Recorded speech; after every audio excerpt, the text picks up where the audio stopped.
Muy bien, aquí estoy con ustedes. El saludo especial para cada uno de los amigos de Telecaribe, nuestro canal, para toda la región Caribe, para la gente de La Guajira, para tantos amigos de la Alta Guajira, para los amigos de la Media Guajira y de la Baja Guajira, de Barrancas, de Uribia, de Camarones, de Dibuya, de Maicao,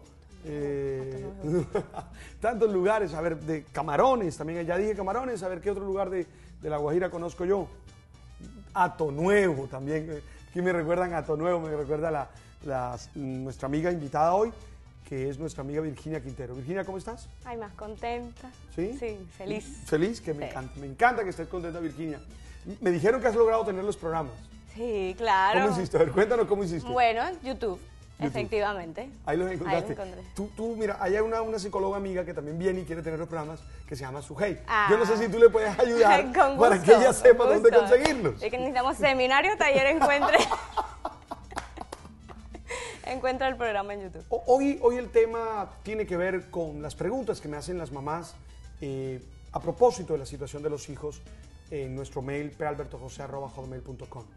¿Cómo manejar el regreso del niño al año escolar, al colegio, después de haber tenido la pérdida de año? Lo primero que quiero preguntar es si todavía se pierde el año. Yo había comprendido que no.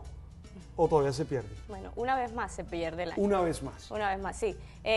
Durante algunos años, por política educativa, se iban tomando los logros y quedaban logros pendientes de un año a otro y se le daba al niño la oportunidad de recuperar en el año siguiente los logros que quedaron pendientes en el anterior. Promoción automática llamada. Pero una vez más se ha retomado esto y se pierde año una vez más. Ok, se pierde el año. El niño perdió el año. Sí. Perdió el año, eso significa que los compañeritos van a estar en otro curso, eso significa que él va a tener que ir a otro curso, eso significa que probablemente se va a sentir un poco frustrado, un poco mal. ¿Cómo se maneja esa situación? Lo más importante es que haya una reflexión y si estamos hablando de niños, obviamente la reflexión debe ser primero por parte del padre de familia. Esto guiado con una consulta directa con los expertos, es decir, con sus maestros. Debe haber una comunicación directa. Hay que tener en cuenta que si el niño llegó a esta instancia, la institución educativa debe luchar con todas sus fuerzas y con todos sus recursos porque el niño no pierda el año, ¿sí? Hay una serie de factores que hay que tener en cuenta durante el año escolar. Que hay que tener en cuenta, si el niño llegó a perder el año, quiere decir que hubo un tipo de reuniones en las cuales se le informó al padre de familia cuál era el estado y el proceso que llevaba el niño. No debe ser una sorpresa. No debe ser una sorpresa para nada. De hecho, si llega a ser una sorpresa, yo pienso que el padre de familia está en todo su derecho de pedir información clara y de hecho puede llegar a reclamar. A reclamar, exactamente. Entonces, realmente debe haber un contacto constante entre el padre de familia, los maestros, coordinadores académicos y en el caso de que el niño no pueda recuperarse durante el año escolar, entonces se le debe hacer un acompañamiento al padre de familia en posibles soluciones.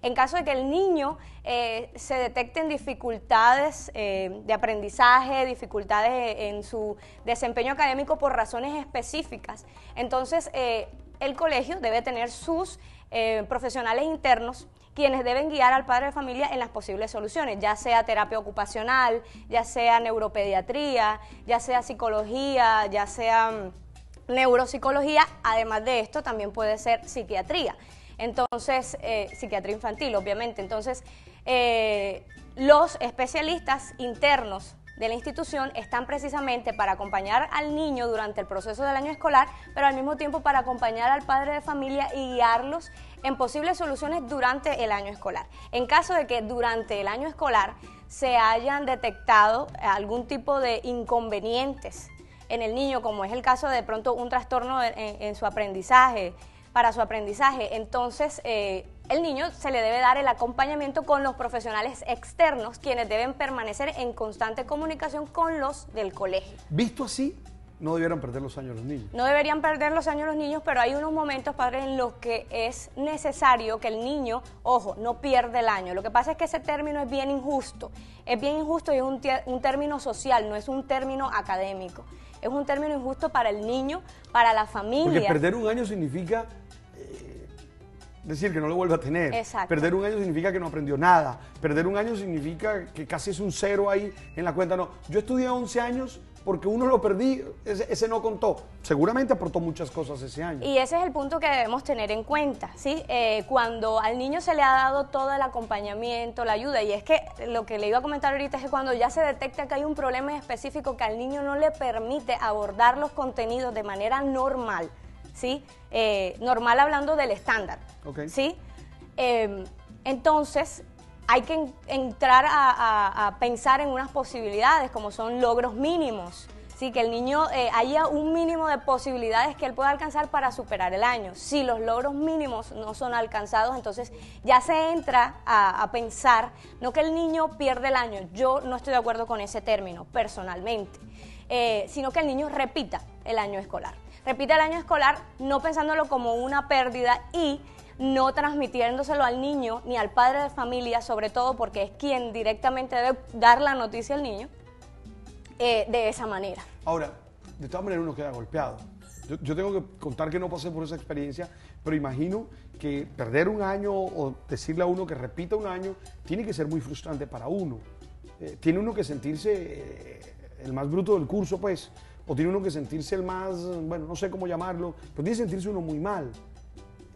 ¿Cómo? Y eso afecta a mi autoestima. Bueno, ¿Cómo recuperar eso? Claro, lo que pasa es que es un proceso de comunicación constante y en esta medida tanto maestros como padres de familia son fundamentales. En ocasiones el niño no alcanza a entender qué es lo que está ocurriendo, ¿sí? Claro. Sea un motivo, digamos que a veces los chicos pierden el año por flojera, a veces pierden el año porque simplemente por algún evento en su vida personal, sea el divorcio entre sus padres, una enfermedad o cualquier tipo de situación, los chicos se ve trastornada su realidad académica. Y lo importante es que tanto el maestro como el padre de familia tengan una conversación constante con él de reflexión. Dado el caso que el año escolar se debe repetir, entonces no va a iniciar allí, la reflexión ya tiene una historia con el niño ya tiene un proceso de reflexión y que llegaste aquí y se puede decir, te advertí que esto podía llegar a suceder, habíamos pensado en esta posibilidad si no había un cambio de actitud de tu parte. Esto hablando de niños que está ocurriendo no porque no hay en ellos algún tipo de déficit o nada de esto, sino un niño normal, un niño que de pronto por alguna eventualidad, como dije anteriormente, perdió el interés en sus quehaceres académicos y llegó a este punto. Entonces la reflexión no debe llegar cuando ya ocurrió esa necesidad de repetir el año. No, debe ser un proceso igual como es el proceso de formación que él está viviendo. Entonces, cuando llegas allí, es mucho más fácil explicarle al niño que lo que está viviendo es consecuencia de situaciones a las que él no respondió durante un tiempo de oportunidad que se le dio, porque el evento escolar se le debe vender al niño, se le debe mostrar como te estoy dando la oportunidad, que la vida te está dando la oportunidad de que puedas entrenar, conocer, desarrollar habilidades y destrezas que te van a servir para el resto de tu vida. Pero resulta que algunas veces es más frustrante para los papás que para el niño. Porque algunos papás, tú sabes que a los papás les gusta mostrar a sus hijos. Total. Sobre todo cuando son pequeños o sobre todo cuando les ha ido bien, ¿verdad? Entonces los papás algunas veces son realmente los que se sienten heridos, frustrados por esa situación y terminan desplazando o terminan comunicando esa frustración al niño. Muy bien, continuamos ahí, vamos a hablar de los padres de familia. Sí. De igual manera como ocurre ese tiempo de reflexión evolutivo constante del padre y los maestros hacia el niño, también debe estar ese proceso de reflexión constante de la escuela hacia los padres de familia. Y es importante que los especialistas internos de la escuela y los maestros estemos en contacto permanente con el padre de familia, porque esto nos va a ayudar a que de igual manera él pueda superarlo. Ahora, el padre de familia debe ser consciente de la realidad de su niño a favor del niño, ¿sí? Yo quiero invitar al padre de familia en ese punto en que la educación de su hijo no depende tanto de la opinión que tenga el maestro como de la opinión que tenga usted mismo de su hijo, porque en el proceso de que un maestro, y ojo, el maestro no es el que califica o descalifica al estudiante. Esto no debe ser así y no lo debemos asumir de esa manera. ¿Sí? Hay unos procesos, hay unos contenidos, hay unos estándares, hay unos logros que se deben alcanzar. Y ellos son los que dicen o miden, por decirlo así, y dicen que si el niño lo logró o no lo logró. Ahora, lo que el niño es, si es valioso o no es valioso, si es talentoso o no es talentoso, si tiene futuro o no tiene futuro, no lo determina sus logros inmediatos, ¿sí?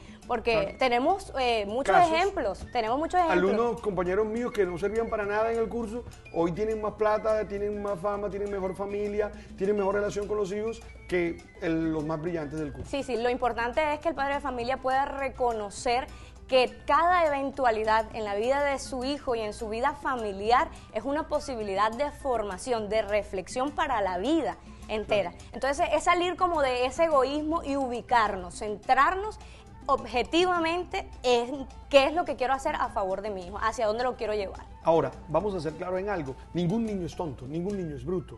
Bueno, puede tener algunas experiencias de problemas de aprendizaje, de estas cosas, pero normalmente cuando tienen esas no capacidades, en algunos sectores tienen otras grandes capacidades. Totalmente. Yo creo que un papá tiene que partir de eso. Su hijo es un ser valioso. Exacto. De pronto no es argumentativo, pero de pronto tiene una capacidad poética muy grande. De pronto no es un gran matemático, pero de pronto tiene una gran capacidad para las humanidades. Es decir, Howard Gardner ahí nos enseñó las inteligencias múltiples. Y hay que aprender a descubrir cuál es la inteligencia más importante de los niños. Además, creo que los maestros es lo que tienen más que trabajar, descubrir cuáles son esas inteligencias y potenciarlas. ¿Por qué digo esto? Porque la frustración de cuando un niño tiene que repetir el año es que el papá siente que su hijo no es lo suficientemente inteligente. Y uno tiene que ser capaz de reconocerlo. No es inteligente en ese tema, pero sí es inteligente en esto, en esto, en esto y en esto. Y eso en lo que es inteligente lo va a acercar a aquello de lo que se le cree lejano, ¿sí? Si de pronto el niño tiene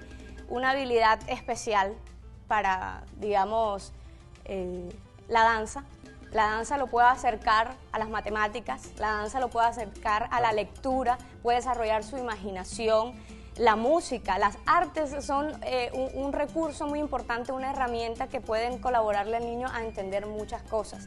Un punto muy importante que quería tocarle y que quería comentarles a todos ustedes es que en muchas ocasiones, y es importante, ahorita lo decíamos, que el niño repita el año, le aporta a él un grado de madurez y de responsabilidad ante la vida. No es una desgracia. Sí, es súper valioso y de gran aprovechamiento porque no queremos, la idea no es que el niño tenga una historia de fracaso escolar, ¿sí? Ahora, la reflexión que debemos hacer cuando esto ocurre es ¿qué voy a hacer? ¿Por qué ocurrió? Analizar el por qué ocurrió. Hay una razón por la que ocurrió y tomar cartas en el asunto por lo que ocurrió. Porque la mayoría de las veces cuando los niños repiten un año son candidatos a que vuelva a ocurrir, ¿sí? Okay. Pero lo que podemos hacer, lo que debemos hacer es cuando ocurre por primera vez es tomar cartas en el asunto de una vez y para siempre. Me acuerdo cuando estaba en el colegio, tenía yo una compañera que ella era muy explosiva. Y también no le gustaban mucho los libros. El colegio donde nosotros estudiamos era el Buen Colegio del Pueblo, ¿sí? Y a ella la sacaron del Buen Colegio y la colocaron en el colegio que no era tan bueno. El evento la ofendió tanto que ella dijo, yo voy a ser la mejor de aquí y voy a volver a aquel lugar para ser la mejor. Y efectivamente, ella regresó al colegio a ser la mejor.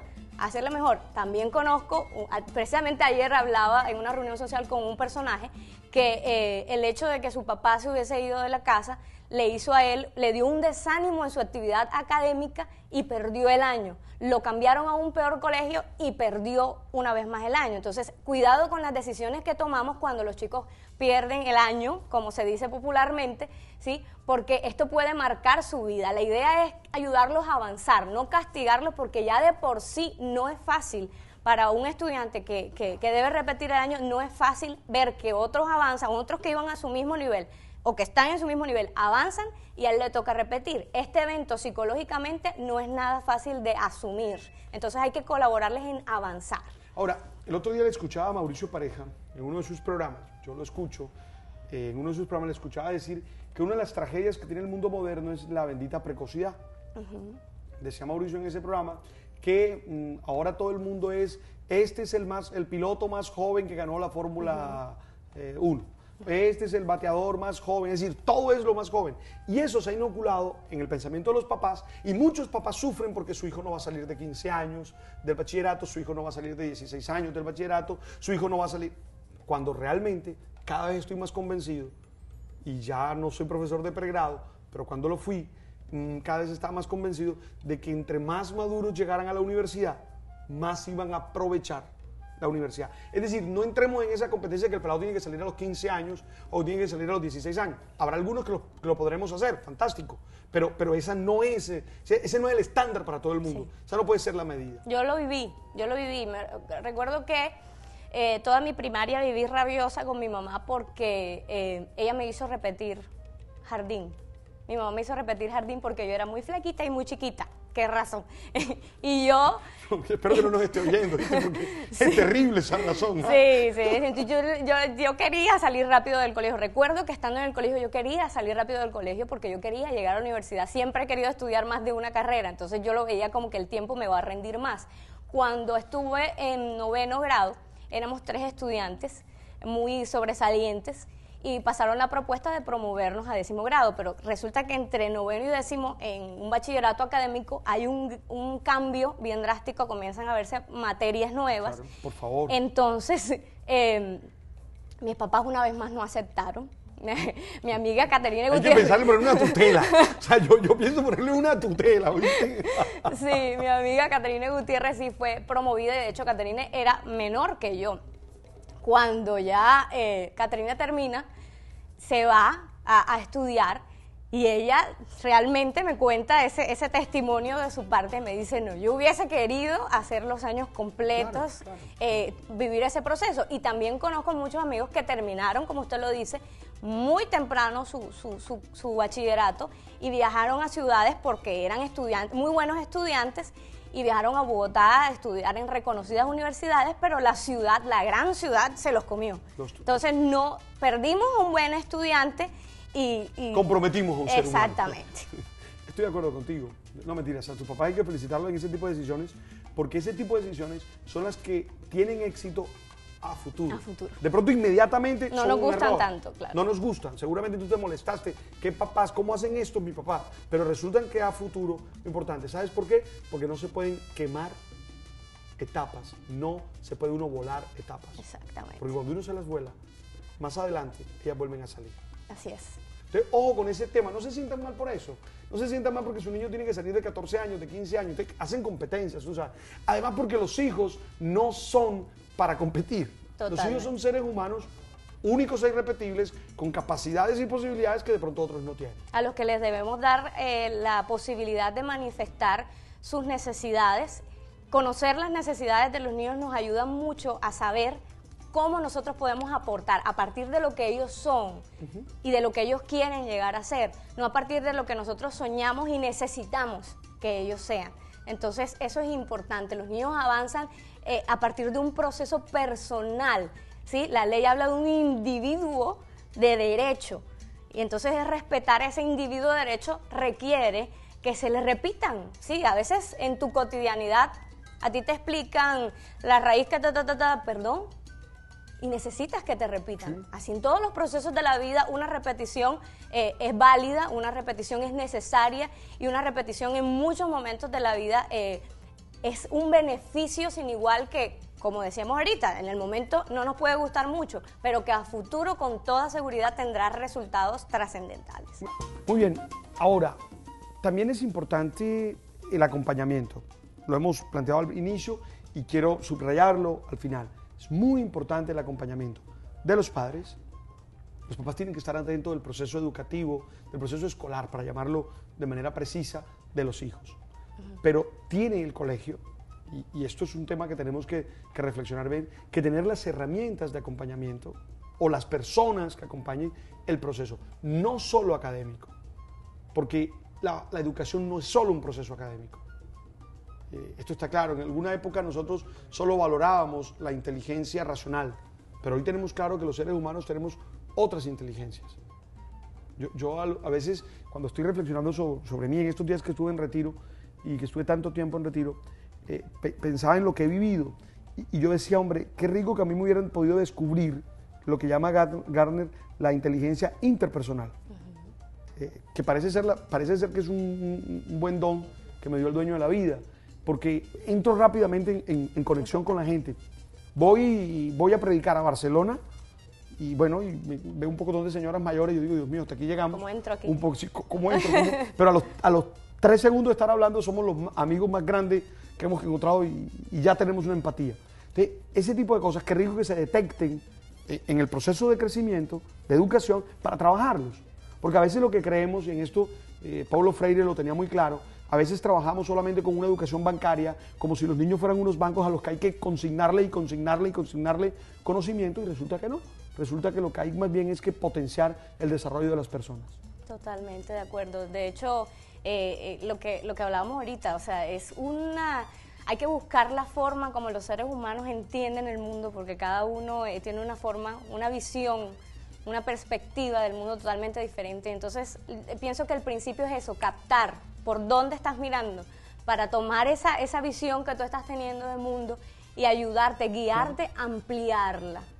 Tengo un estudiante muy interesante él, y bueno, dentro de las disciplinas que enseño está danza, y mi amigo no es muy bueno para la danza, pero Pero no tiene problemas motrices. No tiene problemas motrices, es un pequeño muy interesante.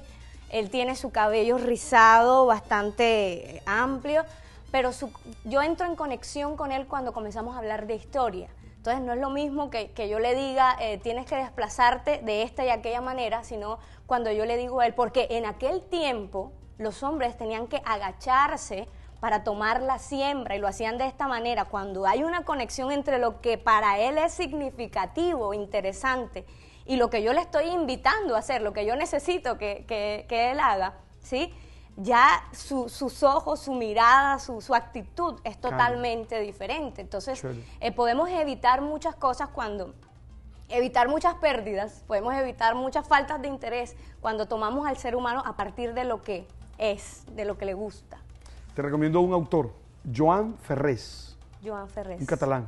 Okay. Mauricio, anótelo por ahí, Joan Ferrés. Léalo. Se llama La educación, la industria del deseo. Tremendo. Se llama La obra. Acabo de escribir un artículo para una revista nuestra sobre ese autor, porque, bueno, yo lo estoy usando para la evangelización. Tú sabes que mi carreta ahora no es la educación, sino mi carreta es otra. Pero tiene que ver con eso que acabas de decir sobre tu niño. Bueno. Listo. Gracias. Chao. Te deseo todo lo bueno. Amén. Gracias por venir. Y a ustedes también gracias por estar con nosotros. Chao.